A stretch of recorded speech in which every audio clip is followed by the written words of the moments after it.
The 19th most common question asked by the non-Muslim is that if we study most of the religions, they teach us to do good things. Not to rob, not to cheat, not to rape. So if all the religions teach good things, why should a person only follow Islam? It's a very good question. That if we analyze, most of the religions speak good things, basically. So why follow Islam? The reply to this question is, I do agree, most of the religions speak good things basically. But the difference in Islam is, Islam shows you a way how to achieve the state of goodness. For example, all the religions say you should not rob. Hinduism says you should not rob. Christianity says that. Islam says the same. So what's the difference between Islam and the other religions? The difference is Islam shows you a way to achieve a state in which people will not rob. Islam has a system of zakat. That's every rich person who has a saving of more than the nisab level, more than 85 grams of gold, he or she should give 2.5% of his excess wealth in charity every lunar year. If every rich human being gives zakat, poverty will be eradicated from this world. There will not be a single human being who will die of hunger. After this, the glorious Quran says in Surah Maida, chapter number 5, verse number 38, as to the thief, be it a man or a woman, chop off his or her hands as a punishment from Allah subhanahu wa ta'ala. Chopping off the hands in this age of science and technology, in this 21st century, Islam is a barbaric religion. It's a ruthless way of life. I'm asking a question. That today, America happens to be one of the most advanced countries in the world. But do you know, it is the country which has one of the highest rates of theft and robbery. I'm asking the question that if you implement the Islamic Sharia in America, in USA, every person who's rich, who has a saving of more than 85 grams of gold, should give 2.5% of his saving every lunar in charity. After that, if any person, man or woman, robs, chop off his or her hand as a punishment, I'm asking the question, will the rate of robbery and theft in America, in USA, will it increase? Will it remain the same or will it decrease? Increase, remain the same or decrease? Decrease. It's a practical law. You implement the Sharia, you get results. You implement the Sharia anywhere, it doesn't have to be a Muslim country. You implement in USA also, you will get results. That's the reason I say Islam, besides speaking good things, shows you a way how to achieve that goodness. And many people think that if you go to Saudi Arabia, where this law is practiced, every second person you come across will have his hand chopped off. I have been to Saudi Arabia more than 50 times. I have not come across a single person whose hands have been chopped off. There may be some people whose hands have been chopped off, but it is not as common as you think. The law is so strict that a person will think 10,000 times before robbing. And if you relax this law, if Saudi Arabia stops this law, Islamic law, immediately you'll find that robbery and theft will increase. Not that the police is very intelligent, but the law is so strict, the law of Allah subhanahu wa ta'ala. If you relax this law, even in that country again theft and robbery will increase. It is a practical law. You implement the Sharia, you get results. Let me give you one more example. Most of the religions say that molesting a girl is wrong, raping a girl is wrong.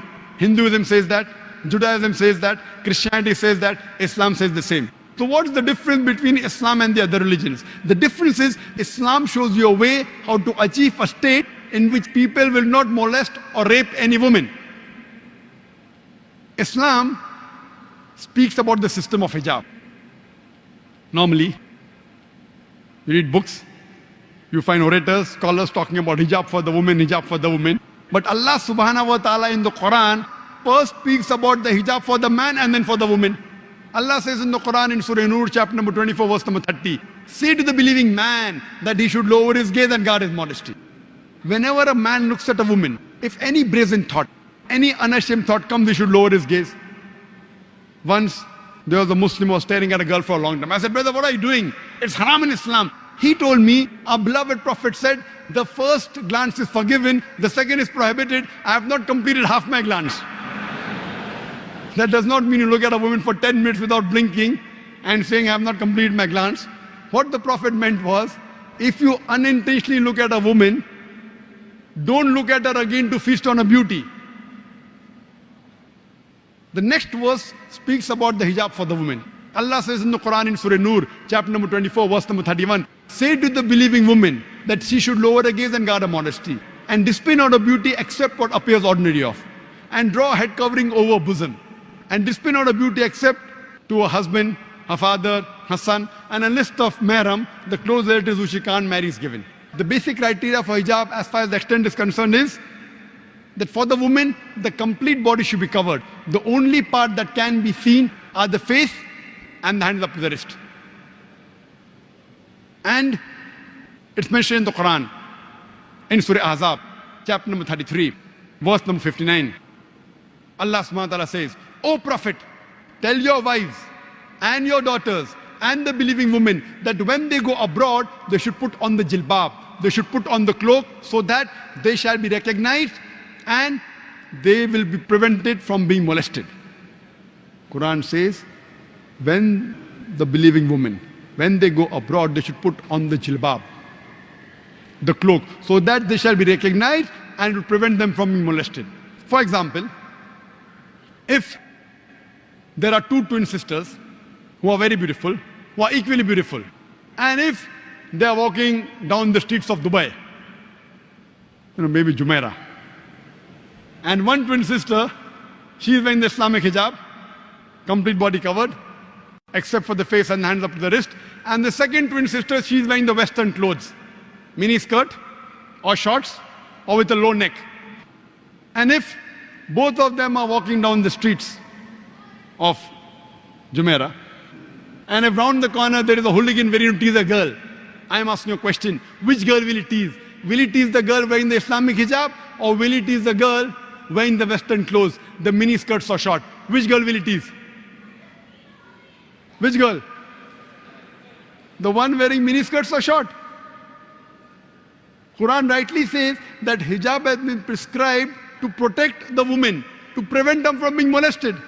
And after this, the Islamic Sharia says, if any man rapes a woman, capital punishment, death penalty. Non-Muslims say, capital punishment, death penalty in this age of science and technology? Islam is a barbaric religion. It's a merciless way of life.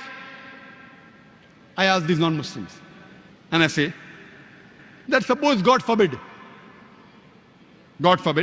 someone rapes your mother, someone rapes your sister, and if the rapist is brought in front of you, what punishment will you give him? And believe me, 100%, all of them said, we will put him to death. If someone rapes your mother, you want to put him to death.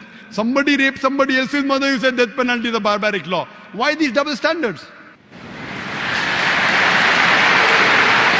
Today, we look up to America as the most advanced country in the world.